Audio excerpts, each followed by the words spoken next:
오늘은 베드로가 본 환상, 베드로가 본 환상 이런 제목으로 말씀을 전합니다. 사도행전 총 26장, 28장까지 되어 있는데 그 중에 가장 중요한 전환점이 되는 장이 사도행전 10장입니다. 아주 중요한 변화가 있는, 그래서 이 10장 1절로 8절까지 보면 고넬료라는 사람이 나옵니다. 이 고넬료가 이제 이방인으로서 처음 하나님의 구원받은 자녀가 됩니다. 그래서 이방인의 첫 열매가 되는데 9장까지는 모두 다 하나님은 예루살렘과 유대, 사마리아까지만 복음이 전해졌어요. 거기서 이제 큰 장벽을 만나요. 더 이상은 나아가지 못하고 있다가 이제 처음으로 이 이스라엘 나라의 장벽을 뛰어넘어서 이제 복음이 전 세계에 전파될 때의 첫 열매가 바로 고넬료가 됩니다. 고넬료는 어떤 사람인가 우리가 이미 헌신 예배 드릴 때 제가 설교했습니다. 그는 이방인입니다. 로마 사람이죠. 군인입니다. 계급이 백부장입니다. 100명의 군인을 통솔하는 요즘 말하면 중대장. 그렇지만 이것은 식민지에 파견된 백부장이기 때문에 이 가이사라를 책임지는, 우리나라로 말하면 지금 말하면 영암 경찰서장과 같은 그런 권한을 가진 사람입니다. 근데 이 사람은 로마인이었고 계급 있고 권위가 있는 사람이었는데 유대 나라에 와서 좋은 일을 했어요. 다른 군인과 달랐습니다. 우리가 일제시대를 보면 일제시대의 그 순사들, 순경들이 얼마나 악했습니까? 무조건 잡아다가 막 때리고 고문하고. 그런데 이 고넬료는 성경에 보니까 하나님을 경외하는 사람이었다. 로마인으로서 원래 로마의 당시 로마인들은 황제를 신으로 섬기고, 그런데 이 백부장은 언제부터였는가 모르지만 하나님을 알게 됐고 하나님을 경외하고 하나님을 믿는 사람이었습니다. 그리고 식민지에 와서 기도를 많이 하고 이 구제와 선왕을 많이 했다. 그래서 이것이 하나님 앞에 상달돼서 하나님께서 어느 날 천사를 보냈어요. 고넬료야, 천사가 부릅니다. 그래서 고넬료가 무슨 일입니까 주여 물어보니까 너의 그 기도와 구제가 하나님 앞에 상달되어서 내가 하나님의 명령을 가지고 너에게 왔다. 천사가 그렇게 말하면서 너는 지금 사람을 보내어 가까운 거리에 있는 욥바에 베드로가 있는데 그 베드로를 초청해서 그 베드로의 말을 들으라. 이렇게 말을 해 주었습니다. 그래서 베드로가 이제 천사가 말해 준 대로 사람 셋을 보냅니다. 욥바로 보내서 베드로를 초청을 합니다. 그런데 이때 같은 시각에 베드로도 환상을 봤어요. 그러면서 오늘 베드로가 본 환상, 어떤 환상인가 오늘 본문을 한번 보겠습니다.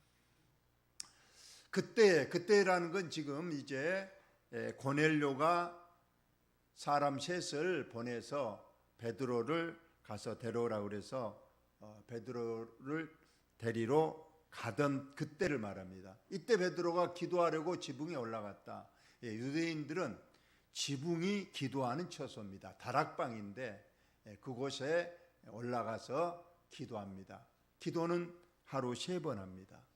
그래서 두 번째 오전 9시에 기도하고 12시에 기도하고, 우리나라 시간입니다. 오전 9시, 정오 12시, 오후 3시 이렇게 3번 기도하는데 오늘 여기 두 번째 6시는 우리나라로 12시입니다.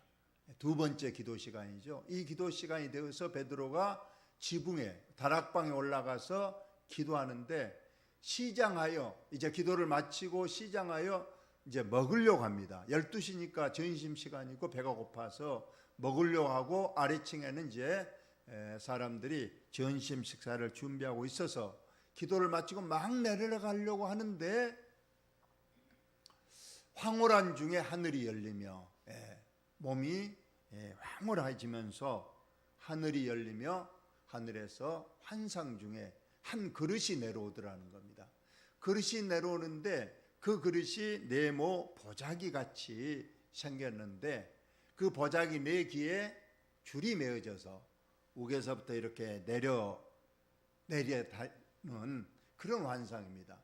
그리고 그 보자기 같은 그릇 안에 짐승들이 있더라는 거예요. 땅에 있는 각종 네 발 가진 짐승, 또 기는 것, 또 공중에 나는 새나 이런 날개 달린 짐승들도 그 보자기 안에 있더라는 겁니다. 바로 이런 환상이죠. 베드로가 지금 환상 중에 보니까 하늘에서 이 보자기 같은 그릇이 내려오는데 그 안에 네 발 짐승들, 기는 거, 뱀도 있고 악어도 있고 뭐 네 발이면은 소도 있고 뭐 토끼도 있고 사자도 있고 또 공중 나는 새는 뭐 새도 있고 독수리도 있고 다 그가 들어있더라는 거예요. 이런 환상을 보고 나서 천사가 말합니다. 베드로야 일어나 그 보자기 안에 있는 그 짐승을 잡아 먹으라. 그렇게 합니다. 그러자 베드로가 깜짝 놀라서 주여 그럴 수 없나이다. 속되고 깨끗하지 아니한 것을 내가 결코 먹지 아니하였나이다 한데 베드로도 철저히 유대인의 율법을 지키는 사람. 유대인은 음식에 정결법이 있습니다. 먹을 수 있는 음식과 먹을 수 없는 음식이 있는데 레위기 11장에 자세히 나와 있습니다. 네 발 달린 육지 짐승은 반드시 굽이 갈라지고 되새김질을 해야 됩니다. 둘 다 해야 돼요. 굽이 갈라지고 또 아울러서 되새김질을 하는 네 발 짐승만 먹어라.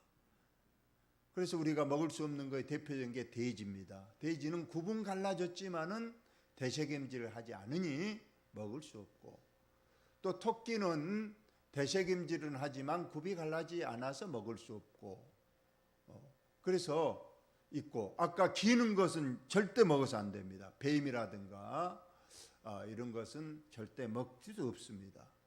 또 날아다니는 공중의 새들도 다른 짐승을 먹는 맹금류들, 독수리나 매 이런 것은 또 먹어서는 안 된다고 돼 있습니다.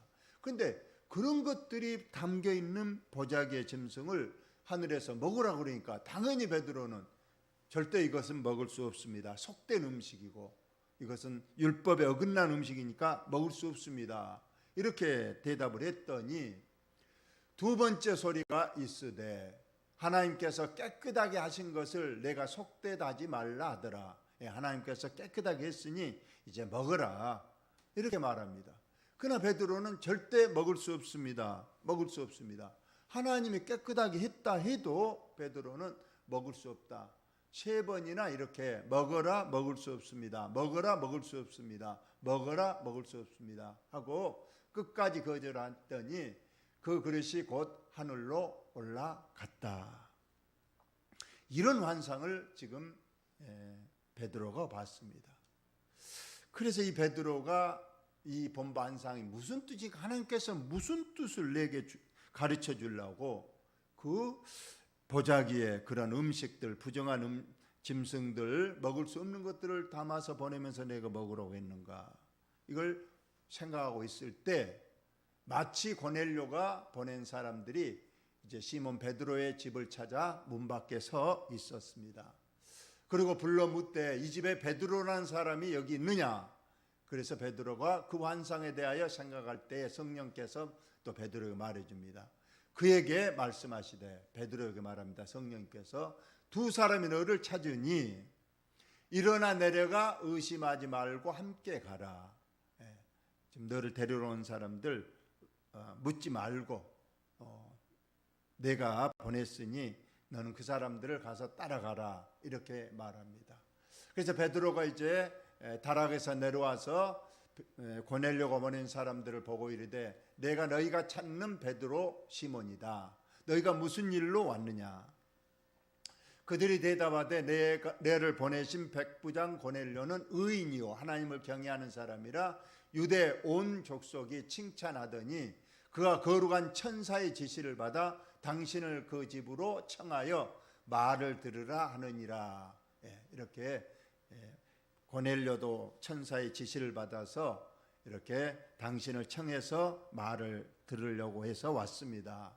이렇게 말했습니다. 그래서 베드로가 불러들여 이제 지금 바로 출발은 하기에는 저녁 시간이 됐기 때문에 하룻밤 잡니다. 그리고 이튿날 일찍 일어나서 그들과 함께 이제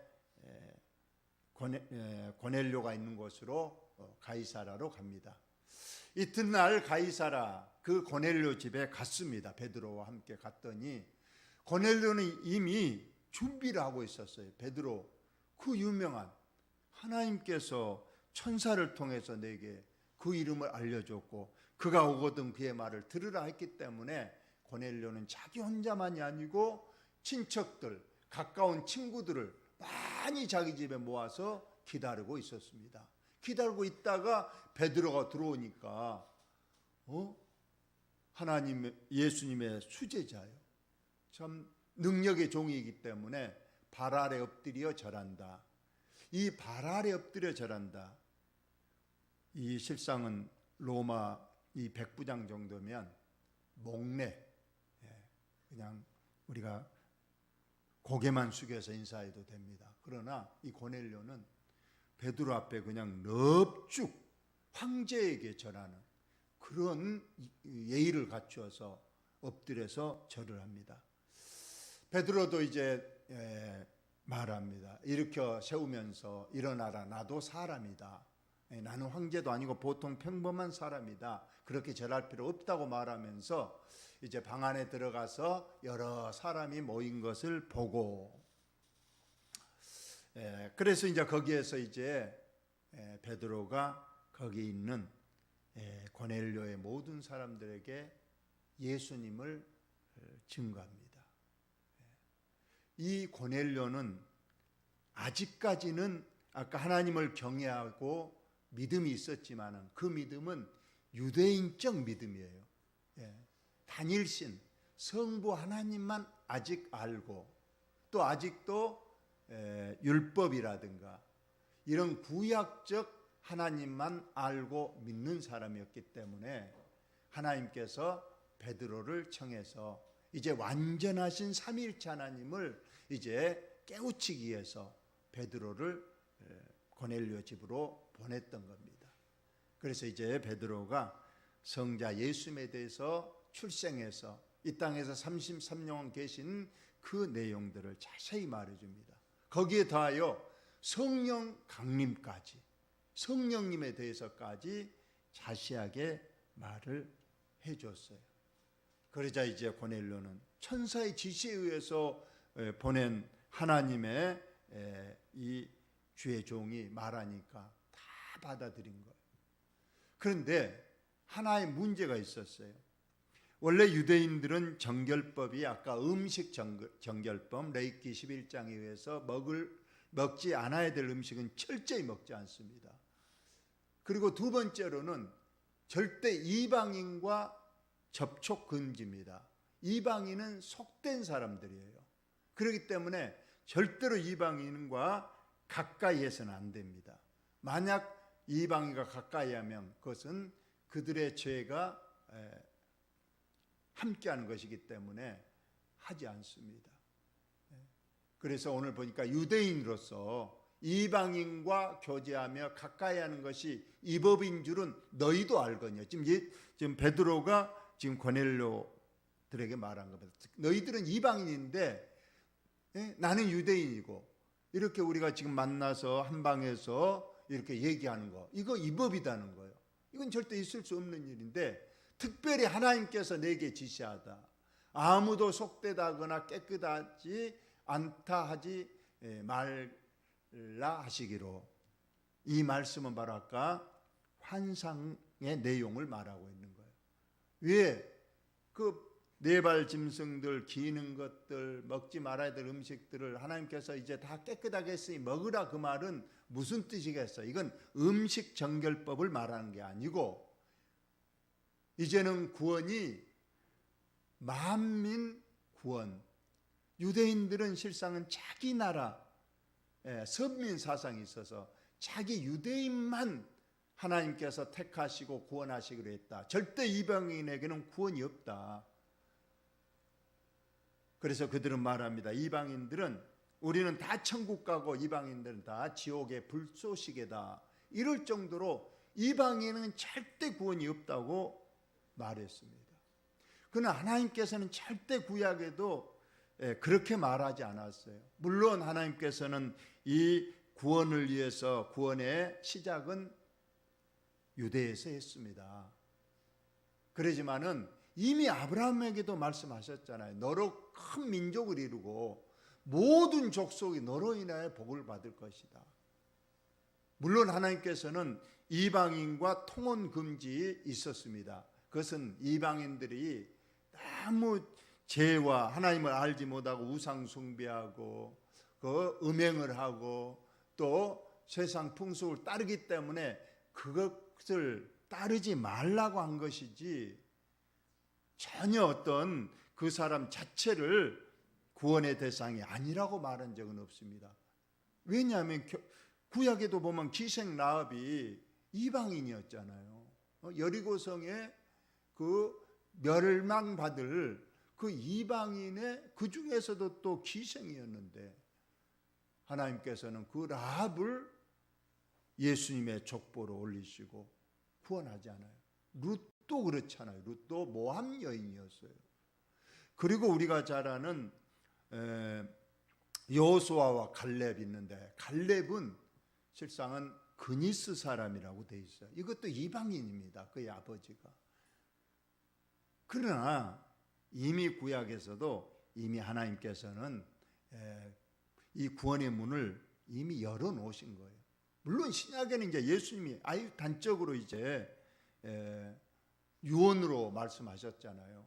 너희는 가서 땅 끝까지 이르러 모든 족속을 제자로 삼아서 가르치고 세례를 베풀라. 온 천하를 다니면서 이 복음을 전하라 했기 때문에 이제는 어떤 복음은 절대로 어떤 선민사상, 이방인 절대 이런 장벽이 없어야 된다는 거예요. 그래서 아까 만들어 보자기 안에 음식을 사람으로 표현해서 구원 못 받을 사람은 없고 어떤 이방이라는 게 절대 존재하지 않다. 하나님께서 이제 다 구원의 대상으로 삼았기 때문에 베드로에게 먹으라 한 거예요. 그래서 지금 베드로가 고넬료 집에 와서 이 복음 전한 거, 유대인이 아니면 깜짝 놀랄 일이잖아요. 유대인과 아까 교제하는 것은 절대 있을 수 없는 일인데, 이 법인데 베드로는 이렇게 지금 자세하게 환상의 내용도 알려주면서 이제 성부 하나님뿐만 아니고 성자 예수님, 성령 하나님도 이제 고넬료에게 다 자세히 얘기를 해줍니다. 바로 이를 위해서 하나님께서는 고넬료에게도 환상을 보여줘서 베드로를 청하라. 또 베드로에게도 환상을 보여주면서 이제 이방인이라고 복음 못 전할 것 없다. 이제부터 누구에게나 다 복음을 전하고 이제 이방인의 장벽을 완전히 뛰어넘어서 이제 복음이 전 세계로 전파돼야 한다. 이것을 오늘 말씀하고 있습니다. 그래서 너희들의 부름을 사양하지 않고 왔다. 아까 이방인한테과 내가 이방인 집에 가는 것 이 법인 줄 알지만은 하나님께서 이미 다 내게 알려주셨고 이제 그래서 너희 집에 사양하지 않고 왔다. 묻노니 무슨 일로 나를 불렀느냐? 고넬료가 다시 말합니다. 내가 사흘 전에 내 집에서 기도하고 있는데 빛난 옷을 입은 천사가 내 앞에 서서 말하되 고넬료 하나님이 내 기도를 들으시고 내 구제를 기억하셨으니 사람을 요바에 보내어 베드로라는 시몬을 청하라. 그가 바닷가 무두장이 시몬의 집에 유숙하느니라. 지금 베드로는 지금 바닷가 무두장이 시몬의 집에 유숙하니라. 저 성지순례 가서 여러 가지를 보면서 감동을 받았는데, 저는 이 무두장이 시몬의 집에 갔을 때 굉장히 마음이 뜨겁더라고요. 건 아니지만은 허름한 그 집인데 그 집 위에 문패가 시몬의 집, 무두장이 시몬의 집 이렇게 써 있었습니다. 근데 왜 지금 무두장이 시몬은 바닷가에 사는가?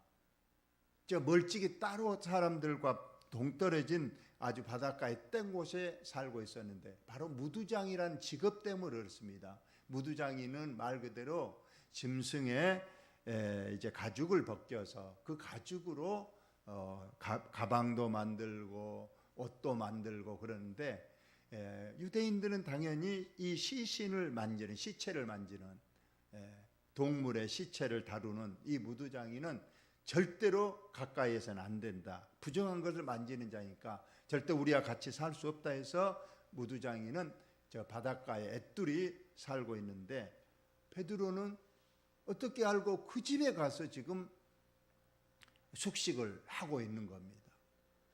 그래서 이제 베드로가 이제 고넬료 집에 와서 말합니다. 이렇게 이제 성부, 성자, 성령 하나님까지 베드로가 고넬료 가족에 자세히 말해주니까 그때 성령님께서 하늘에서 이렇게 그 말씀을 듣는 고넬료 그 집안에 있는 모든 사람에게 강림했습니다. 우리가 말하는 오순절 다락방의 그 성령 강림과 동일하게 이 베드로의 설교 말씀을 듣는 그 방 안에 있는 모든 사람에게 성령이 임했다는 거예요.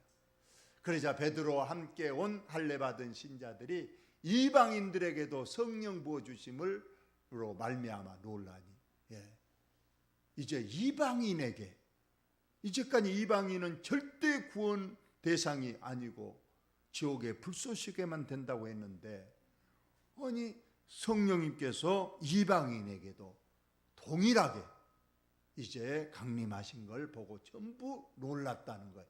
이것이 바로 이방인의 이제 첫 열매, 그 이방인의 그 두껍고 높은 장벽을 이제 복음이 뛰어넘는 그런 놀라운 사건이 이 고넬료 구원 사건이다. 그래서 이제 베드로가 성령까지 받았는데 세례를 어찌 막으리요 해서 세례를 줍니다. 이방인에게 세례는 처음입니다. 그래서 이방인에게 성령 강림도 처음이요 세례도 처음으로 고넬료 가정에 임했다. 오늘 이 본문의 말씀입니다. 이제부터 이제 10장 이 고넬료 사건 이후로 이방인의 장벽이 무너지니까 이제 복음이 아주 힘을 얻어서 이제 사도 바울이 이제 힘있게 복음을 전해서 이제 그 복음이 돌고 돌아서 이제 우리나라까지 오는 놀라운 역사가 있었습니다. 오늘 저희들도 전도할 때 절대 편견을 가지면 안 됩니다. 우리는 복음을 전도하기를 좀 주저하는 이유는 여러 가지가 있죠. 저 사람이 내게 전도해서 저 사람이 또 거절하고 또 관계가 불편해지고 또 나의 어떤 자존심도 상하고 또 나의 어떤 손해도 있고 여러 가지를 생각해서 섣불리 우리가 이 전도의 말을 잘 못 꺼낸 경우도 많이 있습니다. 또 편견도 있습니다. 내가 전에도 안 믿을 사람이야. 그런데 여러분 기도하면서 저는 늘 그 생각이에요. 여러분 다니엘 기도할 때 전도를 누구한테 했느냐? 스님한테 전도를 해서 스님이 개종을 하고 점쟁이가 무당과 점쟁이에게만 자기는 그 전도하는 그 은사를 가진 사람이 있더라고. 그래서 그 사람들조차도 교회로 인도하는 그런 사람을 볼 때 참 대단하다. 저는 전도해 보면 그런 생각을 합니다. 오히려 그 사람들이 기다리고 있어. 저 사람이 나를 전도해 주면 내가 나가려고 하는데 왜 나한테 말 안 하냐. 근데 난 그 사람에게조차도 전도를 못하고 있다면 얼마나 이건 우리가 참 전도에 대해서 편견과 내 입술이 또 닫혀 있는가. 오늘 고넬 사건처럼 이제 하나님께서 전하기만 하면 하나님께서 이방인도 구원하신다는 우리는 복음을 이 믿음 가지고 복음을 전해서 올해 우리 교회가 많이 전도되는 그런 하나님의 놀라운 역사가 있기를 주님의 이름으로 축원을 드립니다.